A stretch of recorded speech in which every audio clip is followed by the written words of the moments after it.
Our next guest is Senior Emily Smith. Welcome, Emily. Emily has been a student at AFA for 10 years. And Emily, your career here has been a storied one. You've helped revitalize our upper school readathon. You've been on the swim team. You're the assistant house leader for Atlantis.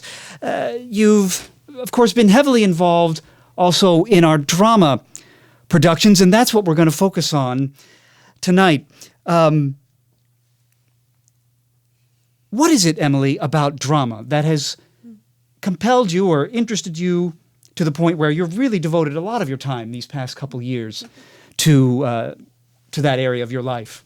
I'd say it has to do with two things. Communication and the ability to be someone else on stage and understand not only the play as a whole, but the character you're playing.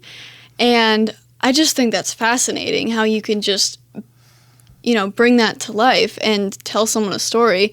And it's also just different types of storytelling through costumes or set pieces or just certain body movements that are different than your own that convey a certain emotion. I just think that's really fascinating. And then, of course, the artistic aspect of, really getting in there and sewing and staying up late and painting stuff. It's just a really satisfying experience. You see the technical things, the wood, the nails, and the monologues as a coherent whole. Mm-hmm.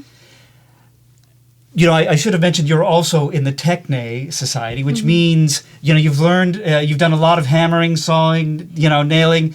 We don't often think of, quote, artsy people being technical people, but you've managed to combine them both. What is that like, and how did you make those connections? Yeah, so I will say that I'm definitely more of an artsy person than a technical person, but I do see the value in the discipline of taking your vision and instead of just having it sort of float in the air, but really getting down to business and making sure it gets executed, because there's no point of having the vision in the first place if you can't actually get it done. So the excitement for me comes with every single, because honestly, there are easy things that most people can't do. So once you learn how to do it, it's less of a skill and more of a step in order to create your vision and really see it through. The idea that you have in your head, in a sense, requires a kind of on-the-ground incarnation. Yeah. You can't have... The two have to be meshed. Yeah. You figured that out. Yeah, and sometimes an idea would be perfect in your head, and then you talk to the Techne leader in charge, and he said, "Oh, well, sure." And then you realize that it's actually a lot of work, and then you sort of take back some ideas, and then you learn maybe we shouldn't do that again, just because we could have done without this specific thing and still had our time be used somewhere else. Maybe it's interesting that you mentioned too that these physical things, the tables, the chairs, they convey a message too. Yeah. How have you discovered this? Can you give us an example? Maybe something from the Taming of the Shrew coming up.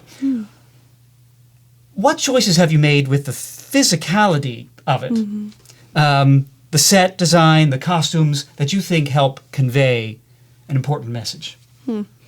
So I will also say that you can convey a message without sets or props. It really depends on the play itself. For example, last year's Our Town play worked perfectly with the lack of a lot of set or specific props because it was supposed to be more understandable and relatable. But if you're creating a world that's set in a specific time period or it just has a character to it, all the sets and props that the audience sees, they have to register it. It has to match. If it doesn't match, they won't be this director chose a weird thing. It's a difference between noticing it and not noticing it. And if they notice it in a good way, it just carries the play forward. So perhaps your recent comments there give us an indication as to why you've moved into directing. And by directing, you've done everything. Our audience should know that this involves the casting, set design, all of the rehearsal schedule, everything is essentially your vision. What is it about directing? You're not on stage for our fall production, but you are behind the scenes. What has led you in that direction?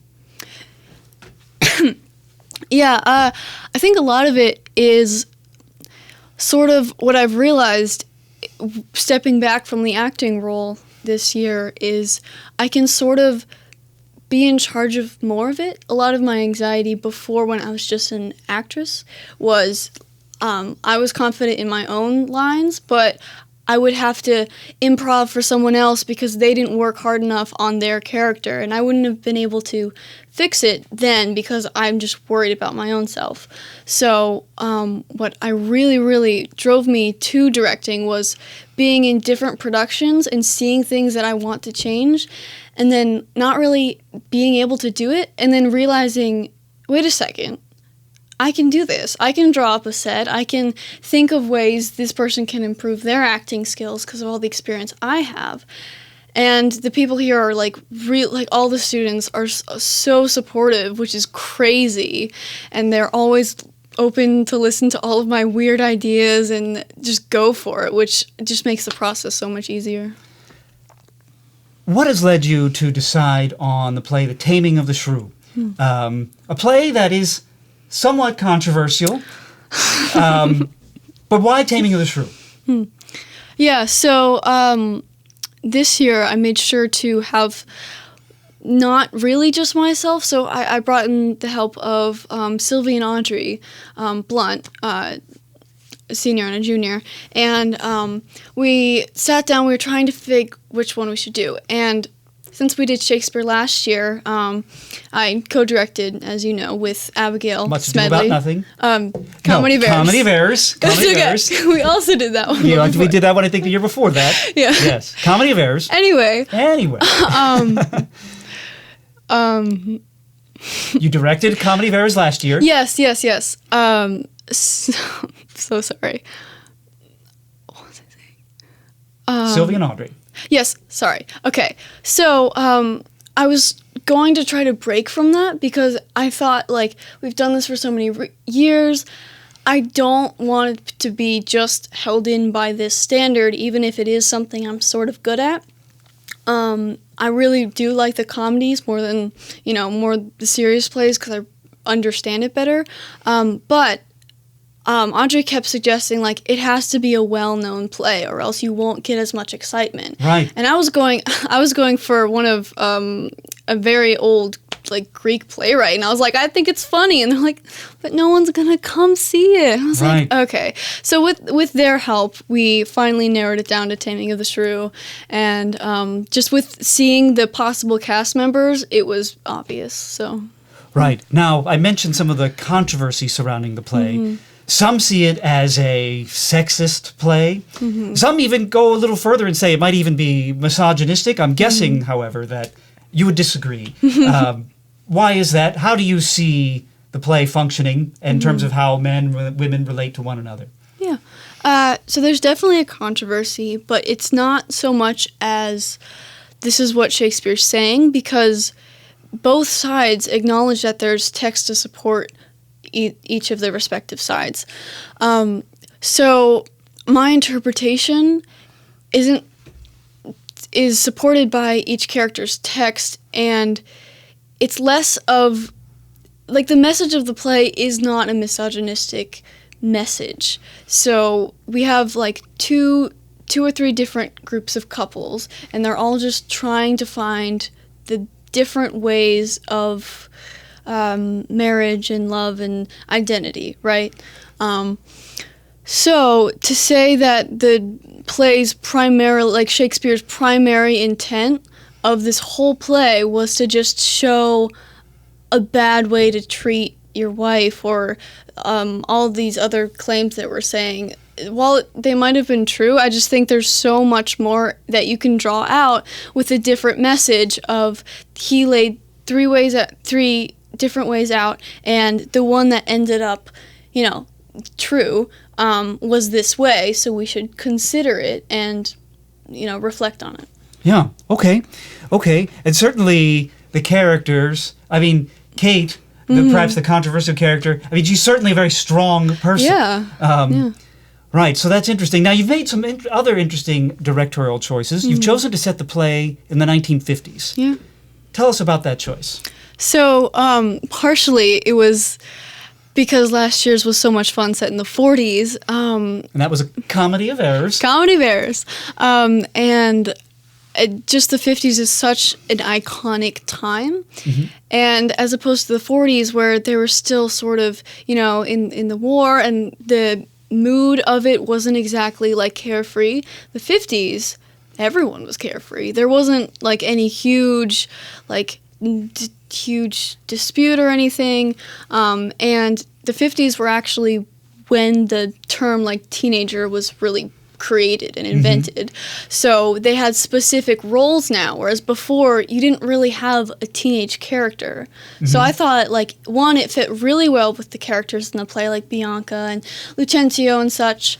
But also it's just the breaking away from society is such a cultural thing that the 50s started, like with the the classic like leather jackets and stuff. Right. Which is guys with their cars. That's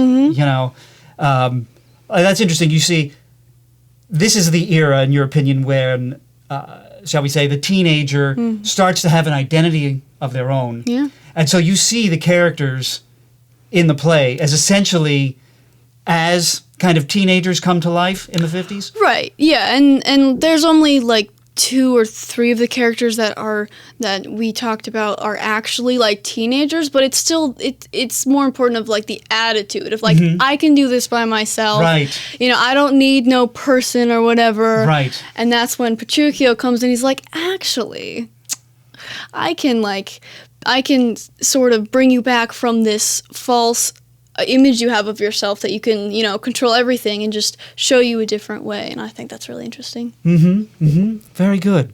As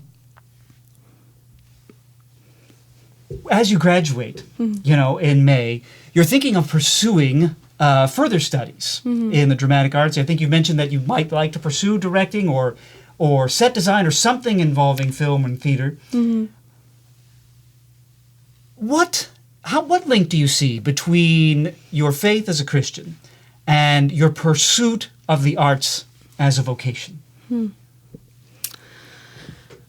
Yeah, well, first I'd probably say that it was really hard for me to sort of get that initial vocation because it just seems like it's something that you just like to do. But sometimes the stuff that you like to do and you're good at really is a way for you to connect with people.